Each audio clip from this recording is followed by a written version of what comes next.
Hi and welcome back. In this video, we're going to get data out of multiple pages. And that's going to be really simple because each page has essentially the same content. And all we have to do is, instead of getting a list of book parsers, which is from one page, we're going to get the book parsers from each page and then we're going to join them all into a single list. And that's going to give us a list of all the books in each page.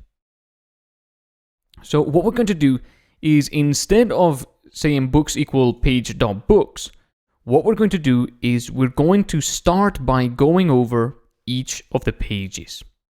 So instead of going over this page here, we are going to do for page num in range 50. There are 50 pages.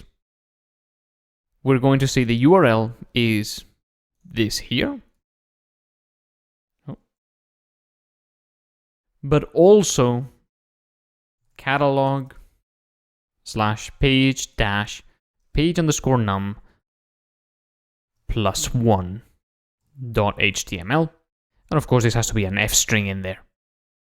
What this is going to do now is construct the URL of the page we want, starting at 1.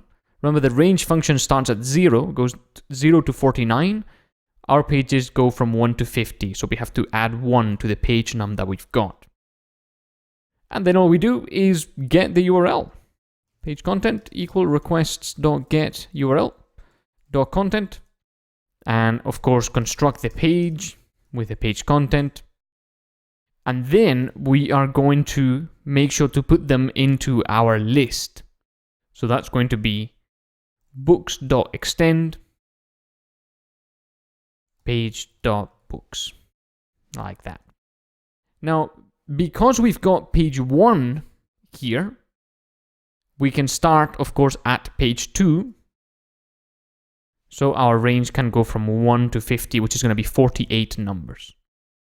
So page 2 is going to be the first page we're going to get in this section. And we're going to start with page 1, which is actually this one. Remember how the page 1 and the page that has nothing in terms of the catalog and page number is also page 1. So this is page 1 here.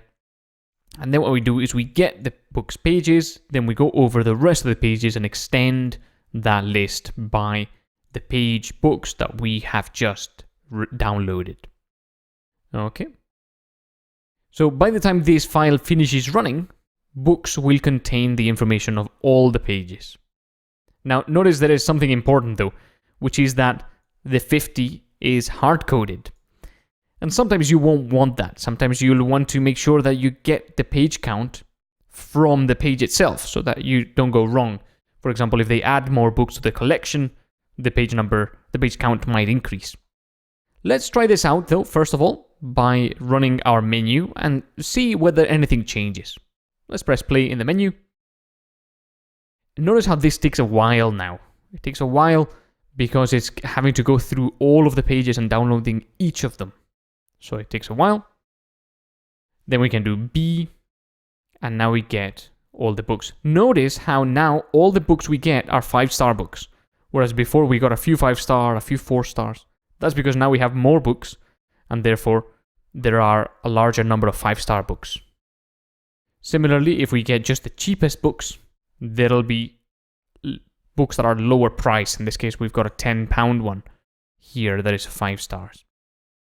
And we've got a few other 10-pounders here.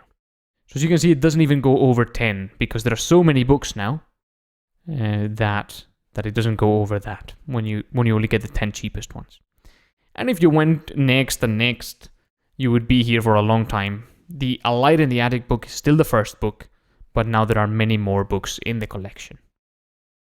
Of course, there are more things you can tell your users, like how many books there are in the collection. You can tell them which ones are in stock or not, although you'd have to look at another property in the book parser in order to do that. So there's quite a lot of stuff you can do there.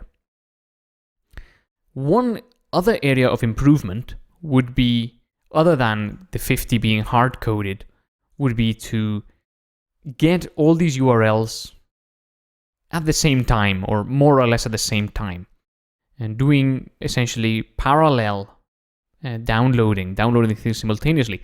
This is something that Python can do, and we may look at that later on in the course. But for now, we'll settle for downloading one at a time. And when it's finished downloading, moving on to the next one. Later on, we can look into doing them at the same time. Okay, so that's it for requesting a larger number of pages. As you can see, it's very simple. Let's go and not hard code the page count. So we're going to get the 50 from the page as opposed to putting the number here. Let's go and do that in the next video. I'll see you there.